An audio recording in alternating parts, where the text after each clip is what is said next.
আসসালামু আলাইকুম। আমি মোহাম্মদ নিজাম। আজকে আমার নেরেশনের 5 নম্বর ক্লাস। আর আমাদের আরও আজকের ক্লাসের পরও আরও কিছু ক্লাস থাকবে। আরও 4টা ক্লাস থাকবে। ওই 4টা ক্লাস আমরা পরে আলোচনা করব। তবে আজকের ক্লাসটা খুব গুরুত্বপূর্ণ। তবে পিছনের ক্লাস যেগুলো গেছে এটি আলোচনা যদি না দেখে থাকো তাহলে আজকের ক্লাসও তোমাদের ফলপ্রসূ আসবে না। তাই আজকের ক্লাসটা যদি দেখতে চাও পিছনেরটি না দেখে থাকলে পিছনের ক্লাসগুলো দেখে আসবে, তারপর শুরু করবে। তাইলে আমি শুরু করছি। স্পিচটি যদি ডিরেক্ট এ থাকে, রিপোর্টিং ভার্বটি যদি পাস্ট টেন্সে থাকে রিপোর্টেড স্পিচটি যদি ইম্পেরেটিভ হয়, ইম্পেরেটিভ সেন্টেন্স হয়, এবং ইম্পেরেটিভ সেন্টেন্সটি যদি লেট ছাড়া হয়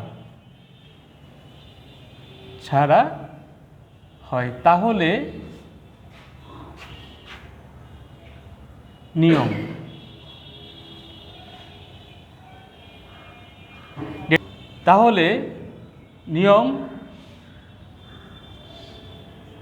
সেট অথবা সেট টু উঠে গিয়ে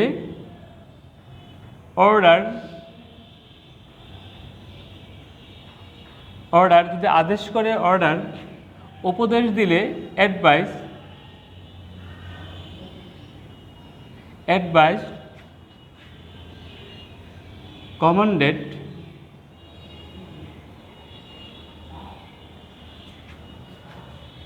অনুরোধ করলে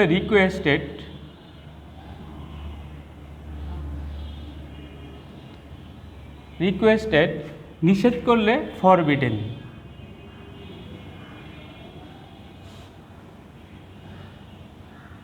ডিয়ার স্টুডেন্টস, এর আগে রিপোর্টিং ভার্বটি উঠে গিয়ে আমরা শুধু একটা বসালেই হতো। যেহেতু এই সেন্টেন্সটি অনেক কিছু বোঝায়, যেমন আদেশও বোঝায়, উপদেশ বোঝায়, নিষেধ বোঝায়, তাহলে আমাদেরকে ওই শব্দের অনুসারে আমাদের কি করতে হবে, রিপোর্টিং ভার্বটা চেঞ্জ করে নিতে হবে। কমা,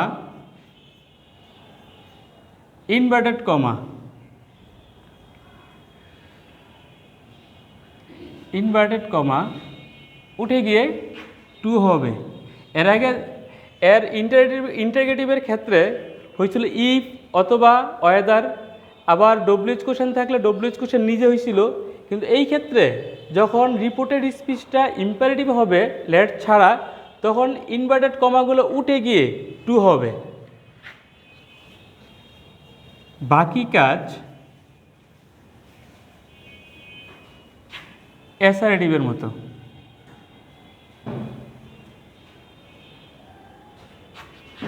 এর মতোই। ডিয়ার স্টুডেন্ট, আমরা উদাহরণের মাধ্যমে আরো পরিষ্কার করব।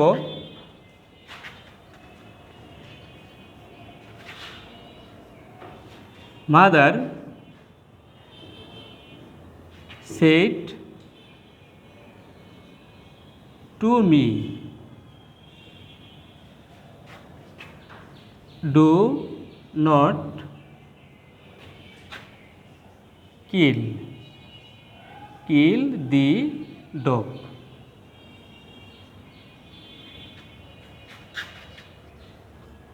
দ্বিতীয় উদাহরণ, he said to me, please give me your pen. Dear students, আমরা আগেই বলছিলাম রিপোর্টিং বারটা হলো ইনভার্টেড কমার বাহিরে থাকে, তাহলে আমরা মাদার এই ক্ষেত্রে আমরা সেট টু উঠিয়ে কি লিখব?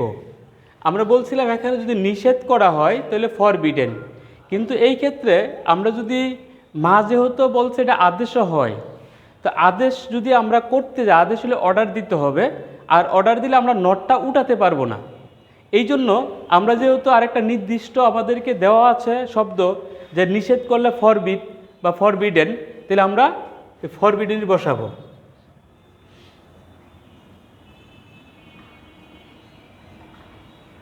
Forbidden me, comma inverted comma উঠে গিয়ে টু বসবে। যেহেতু আমরা ফরবিডেন নিষেধ করা, সুতরাং আমরা এখানে ডু নট বসাতে পারবো না। তাহলে ডিয়ার স্টুডেন্টস, তাহলে আমরা বুঝতে পারলাম যদি ইম্পারেটিভ সেন্টেন্সটি লেট ছাড়া হয় তাহলে সেট অথবা সেট টু উঠে গিয়ে order, advice, commanded, requested, forbade. তাইলে এখানে যেহেতু এই সেন্টেন্সটাতে নিষেধ করা আছে বা না করা আছে, মা বলছে এটা অর্ডারও দেওয়া যাবে, আবার আমরা নিষেধও করতে পারবো। তাইলে আমরা যেহেতু সরাসরি আমাদেরকে নিষেধ করা শব্দ দেওয়াই আছে ফরবেড, তাহলে আমরা কি করলাম? ফরবেড বসিয়ে দিলাম সেট টু উঠিয়ে দিয়ে। কেন? যদি আমরা অর্ডার বসাইতে যাই তাহলে এই নট উঠাতে পারবো না, আর যদি আমরা ফরবেড বসাই তাহলে এই নটটা থাকবে না। সুতরাং আমাদের সুবিধার জন্য আমরা কি করলাম? সেট টু উঠিয়ে দিয়ে ফরবেড বসিয়ে দিলাম। To kill the dog.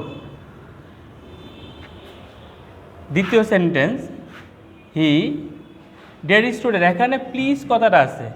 Please কথা মানে অনুরোধ করা, তাইলে আমরা অনুরোধ অর্থে কী বসাতে পারি? যেমন এখানে অর্ডার, এটা আদেশ করলে, অ্যাডভাইস উপদেশ, কমান্ডেড এটা হলো মানে বেশিরভাগ ক্ষেত্রে প্রশাসনের ক্ষেত্রে এই শব্দটা ব্যবহার করা হয়, যেমন সেনাবাহিনীর ক্ষেত্রে মার্চন, পজিশন নাও। তো এখানে রিকোয়েস্টেড অনুরোধ করা, তাইলে আমরা এখানে প্লিজ কথাটা পাইলাম, এই জন্য আমরা রিকোয়েস্টেড বসিয়ে দেব সেট টুটি দিয়ে requested. Requested me, comma inverted comma উঠিয়ে দিয়ে টু, ইনফিনিটিভ টু। আর এখানে প্লিজ শব্দটা যেহেতু অনুরোধ আমরা করে ফেলেছি রিকোয়েস্টেড দিয়ে, তাহলে প্লিজ শব্দটা আর থাকবে না। গিভ, আর এখানে মি, আমরা রিপোর্টেড স্পিচের প্রোনাউনটার ক্ষেত্রে গুরুত্ব দেব। এই প্রোনাউনটা অনেক সময় আমাদের ভুল হয়ে যায়। এখানে মি আছে, মি ফার্স্ট পারসন, সুতরাং রিপোর্টিং ভার্বের সাবজেক্টকে বুঝাবে। যেহেতু এখানে স্থানটাকার অবজেক্টেড, সুতরাং হি এর objective from him. Your possessive from রবিভুক্তি আছে, আবার সেকেন্ড পারসন, তাইলে কাকে বুঝাবে? রিপোর্টিং ভার্বের অবজেক্টকে বুঝাবে। তো রিপোর্টিং ভার্বের অবজেক্ট আছেটাকে মি ফার্স্ট পারসন, তার মানে রবিভুক্তি পসেসিভ ফ্রমে কি হবে? মাই, মাই পেন। ডিয়ার স্টুডেন্ট, আজকে আমরা ইম্পারেটিভ সেন্টেন্সের উইদাউট লেট নিয়ে আলোচনা করলাম। নেক্সট আমরা আলোচনা করব লেট দিয়ে কিভাবে আমরা করতে পারি। তবে তোমরা যদি এক্সারসাইজ না করো বাসাতে, তাইলে এটি ফলপ্রসূ আসবে না। এই জন্য আমি তোমাদেরকে জোরালো দাবি রাখবো যে বাসাতে বসে বসে প্রত্যেকটা সেন্টেন্সের 10টা করে এক্সারসাইজ করবা, তাইলেই ভালো করতে পারবো আশা করি। এই বলে আজকে আমি এখানে বিদায় নিচ্ছি। আল্লাহ হাফেজ।